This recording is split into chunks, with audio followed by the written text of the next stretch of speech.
ఒక most common mistake student చేసేది ఏంటంటే నో డౌట్ ఫస్ట్ మీరు ప్రిలిమ్స్ ఎగ్జామే రాస్తారు, తర్వాత మెయిన్స్, తర్వాత ఇంటర్వ్యూ. బట్ మీ అందరికీ ఆల్రెడీ తెలిసే ఉంటుంది, ఏపీపీఎస్సిలో మీ ర్యాంక్ని, దాని ద్వారా వచ్చే సర్వీస్ని ఎక్కువ డిటర్మిన్ చేసేది అనేది మెయిన్స్ కోర్సే. ఓకే, అండ్ నా హంబుల్ ఒపీనియన్ ఏంటంటే సీరియస్ ఆస్పిరెంట్స్ అందరిది జనరలీ ప్రిలిమ్స్ అయిపోతుంది. ఓకే, అంటే నేను ఏదో ఓవర్ కాన్ఫిడెన్స్తో చెప్పడం కాదు, చూస్తుంటాం కదా సీరియస్గా ప్రిపేర్ అయ్యే వాళ్ళు ఎవరైతే ఉంటారో వీళ్ళందరిది ప్రిలిమ్స్ వరకు అయిపోతుంటుంది. ఎందుకంటే వెయిటేజ్ ఎంతమందిని మెయిన్స్కి కొంచెం ఎక్కువ మందినే పిలుస్తున్నారు కాబట్టి ప్రిలిమ్స్ అయిపోతుంది అనమాట. So the point I'm trying to say, mains అనేది వెరీ వెరీ ఇంపార్టెంట్. సో మీ ప్రిపరేషన్ స్ట్రాటజీలో చాలామంది స్టూడెంట్ ప్రజెంట్ చేస్తున్న ఒక బిగ్గెస్ట్ మిస్టేక్ ఏంటంటే డైరెక్ట్గా ప్రిలిమ్స్ స్టార్ట్ చేస్తున్నారు, విచ్ ఈస్ నాట్ అప్రోప్రియేట్.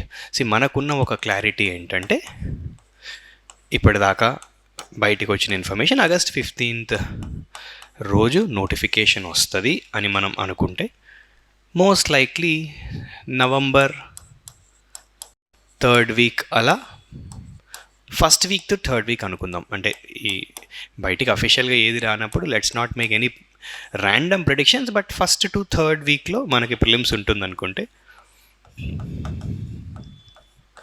నా sincere suggestion at least September 15th వరకు మన ప్రైమరీ ఫోకస్ అంటున్నాను, మన primary focus mains level of preparation పైన మాత్రం ఉండాలి. ప్రిలిమ్స్ని కంప్లీట్లీ నెగ్లెక్ట్ చేయమనట్లేదు, బట్ ప్రైమరీ ఫోకస్ మాత్రం మెయిన్స్ లెవెల్ ఆఫ్ ప్రిపరేషన్ ఉండాలి. ఓకే, మెయిన్స్ లెవెల్ ఆఫ్ ప్రిపరేషన్లో ఏమేం కాంపోనెంట్స్ ఉంటాయి అనేది మనం ఇంకా సెషన్ ముందుకు వెళ్ళే కొద్దీ మీకు ఐడియా వస్తుంది ఆటోమేటిక్గా. బట్ ఈ మిస్టేక్ చేయకండి, ఇమీడియట్లీ ప్రిలిమ్స్ జోన్లోకి వెళ్ళిపోకండి. Okay, first mains level preparation start చేసి మెయిన్స్ లెవెల్ కంటెంట్ని మీరు రెడీ చేసుకుంటే, ఆఫ్కోర్స్ సిలబస్ మెయిన్స్కి ప్రిలిమ్స్కి చాలా సిలబస్ ఓవర్లాప్ కూడా ఉంది కదా. సో మీరు మెయిన్స్ లెవెల్లో ప్రిపేర్ అవుతుంటే, మెయిన్స్ లెవెల్లో ప్రిపేర్ అవ్వడం అంటే ఏంటి, సేమ్ అదే ఎగ్జామ్కే with much more intensity, with much more సీరియస్నెస్ ప్రిపేర్ అవ్వడమే కదా.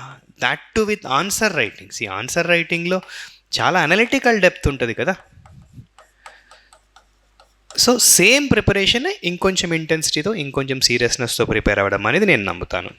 So this is the first important aspect. అంటే మీ స్ట్రాటజీ ఎలా ఉండాలి అంటే ప్రిపరేషన్ స్ట్రాటజీ మెయిన్స్ డ్రివెన్ ఉండాలి. అట్లీస్ట్ అప్ టు మనం అనుకున్నట్టు సెప్టెంబర్ 2nd week వరకు మెయిన్స్ డ్రివెన్ ఉండాలి. నా ఒపీనియన్ ఏంటంటే సెప్టెంబర్ దాకా మీరు మెయిన్స్ లెవెల్లో చదివితే సేమ్ ఎగ్జామ్కి మోర్ ఆర్ లెస్ సిమిలర్ సిలబస్సే కాబట్టి ఈ 2 months ఏదైతే ఉంటుందో ఆ 60 days అనేది ఒక సీరియస్ ఆస్పిరెంట్ అనేవాడికి ideally it should be more than sufficient to clear the prelims. And ఈ వీడియో చూస్తున్న వాళ్ళలో చాలామంది అట్లీస్ట్ ఒక 70% ఆర్ 60 to 70% ఒకప్పుడు యూపీఎస్సీకి ప్రిపేర్ అయిన వాళ్ళు, లేకపోతే ఇప్పుడు యూపీఎస్సీకి ప్రిపేర్ అవుతున్న వాళ్ళు ఉంటారు.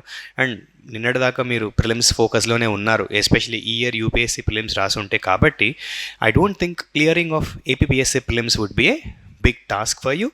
అండ్ స్ట్రాటజీలో అది ఒక ఇంపార్టెంట్ ఆస్పెక్ట్ అనమాట.